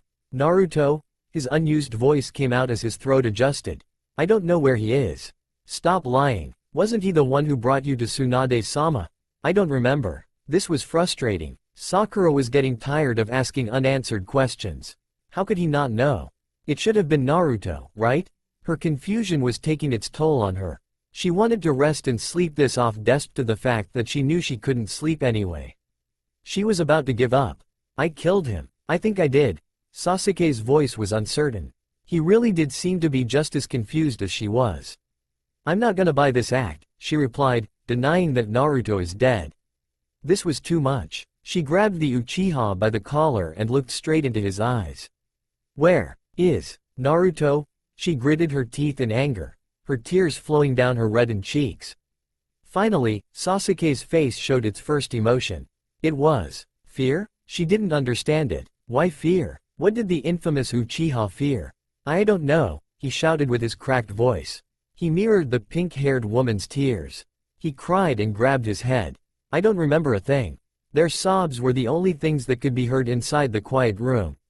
Maybe a few beeps and noise from the machines, but otherwise, none. I don't understand a thing. What's happening to him? Sakura took her things and looked back at her ex-teammate leaning against the wall, finally calming down. I'll be back tomorrow. Rest for tonight. More interrogations may come. The door opened and closed, leaving Sasuke alone in the hospital suite, his endless tears still falling. He was whispering inaudible words and he grabbed his neck, grunting in pain. There was something glowing on his white skin. It was illuminating in neon purple light. It seemed like a mark, a fresh seal. Not too long after, it stopped glowing and there lay a kanji carved into his skin. 8. A tall, white-clad man was standing in the middle of a wide, dimly lit room which had training dummies, and a lot of deadly-looking machines which were most likely used for practice. His hands were busy with seals, and his forehead shining in sweat. Faint sounds of woven chakra could be heard clearly as the room was dead silent. This was Naruto's training room. It looked more like a place of death. No average man could have survived going through all the swinging blades and spinning thorns that lay ahead of him. Yet there he was, standing, as if it were a usual thing men would do. Naruto took his white, cloud-designed robe off and set it aside. He wore only a black, sleeveless shirt that fit his body perfectly. He also removed his sandals and stood barefooted. He breathed in and out with his eyes closed, as if waiting for the exact moment to strike an opponent, which he didn't have. He was all alone, wasn't he? A barrage of kunai and needles too fast for the naked eye to see attacked him at the exact moment his eyes had opened, revealing shining, violet orbs. He did no attempt to dodge the weapons, instead, he crouched down and leapt towards them, making the dust rise in chaos. He faced the weapons head-on. It seemed like hours, but in reality, only seconds had passed since he opened his eyes. It took him 5 seconds, and now he was there standing with hundreds of kunai and senbon floating above his glowing hands, as if nothing had happened. Nice try, puppet, he smirked in the dark, his violet orbs shining in excitement. How about 1 against 4? He seemed like a crazy man talking to himself, but no, he wasn't. There were a number of shinobi with him, very familiar, infamous ninja. After he challenged his seemingly non-existent neighbors, 4 dark blurs appeared in front of him. The blurs turned out to be 4 men, with their own distinct features. The first one was short, with shaggy, reddish hair. He had a plain face, which was unusual to those who know him. His right hand had thin strings which they all knew connected to some puppet hidden in the shadows. Sasori of the Red Sand. The one following him, had long, blonde hair like Naruto's, which he tied up. Unlike Sasori, his face bore a wide smirk. He also had these white, clay-like figures floating around him. He was one of them as well, Deidara. Beside the blonde was the tallest of them, Kisame Hoshikage. He, like the other 3, wore a black Akatsuki robe. His face adorned a similar smile to other swordsmen of the mist, showing sharp, white teeth. The last one was Kisami's partner. He had long, black hair. He seemed to be more aloof and silent than the others. One look at him, and you know he isn't someone to mess around with. He was unlike the other 2 before him, who screamed dangerous with their weapons and recklessness. Itachi Uchiha looked simple, no weapons at all. But he was the smartest and the deadliest of the 4. Naruto-sama, I don't think we have time to keep on playing around, the first one spoke. Sasori, who looked like a child, had a deep voice of a grown man. As much as I want to blow this place up, Naruto-kun, Deidara spoke up with his signature smirk. I also agree with Sasori. Kisame and Itachi both just nodded instead of speaking up. Deidara slipped, they knew. It was too late, Deidara thought. He, himself, knew what he did wrong. He flinched when he saw the fellow blonde flick a finger. He then felt his body stop moving, his eyes didn't blink. His muscles seemed to abandon him, even his blood might have stopped flowing. He lost control over his own body in a blink of an eye. What did you say, Deidara-kun? The younger male's voice sent chills down his spine. The atmosphere got heavier each second and he felt the pressure. He felt like a whole mountain was on his shoulders. And nothing, Naruto-sama. He would have been shivering if his body was in his own possession. Oh, so now, you said nothing? Are you implying that I am deaf, Deidara-kun? The others grew silent. It was common knowledge to say Naruto's name with respect, to treat him with high regards. But sometimes, due to Naruto's warm nature, they would slip and forget to do so. And it came with a consequence. Deidara suddenly felt something furry curl around his neck, like a snake on its way to suffocate its prey. He panicked, blue eyes widening in horror. He wasn't going to kill him now, was he? Not now, he convinced himself, he still needs me. A hoarse voice from behind Deidara cut through the thick silence. How would you want him, Kit? The stranger chuckled. Medium rare? The Akatsuki members, except Deidara who was still under Naruto's spell, snapped their heads to see a redhead smiling wide with bloodthirsty, red eyes. Surprisingly, the youngest of them all laughed hard, but in a manner that wouldn't make you want to join him in his joy. Don't worry, he said between his spine-chilling laughs, I'm not planning to collect any corpses today. Kurama chuckled as he led Deidara breath once more. You scared him, Kit. Finally, Deidara breathed, having possession once more of his body. His throat adjusted to the air and he coughed and knelt down, feeling weak. None of them moved. They all highly respected Naruto, and they all liked the blonde. But there were days when they just couldn't lay a finger on him. Uzumaki Naruto was unpredictable. Just too unpredictable. So, his eyes curved upwards, his sharp teeth shining brightly. Shall we play? All 4 of the Akatsuki members couldn't deny that their spines threatened to break at the eerie tone the fox used. They heard a snap, and the room instantly became pitch black.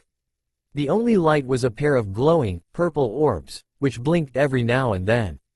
The room was silent, very silent. But it wasn't the good type of silent. The 4 of them stood still, not knowing what the youngest one was up to. Naruto was just too unreadable. But this was only part of the fun, his usual phrase. Their high reputations as assassins and murderers held no position when they faced him. They're deadly. He's deadlier. They're powerful. He's more than powerful. They're strong. He's stronger. They're smart. He's unpredictable. That's all for now. If you enjoy, then please like, share and do comments.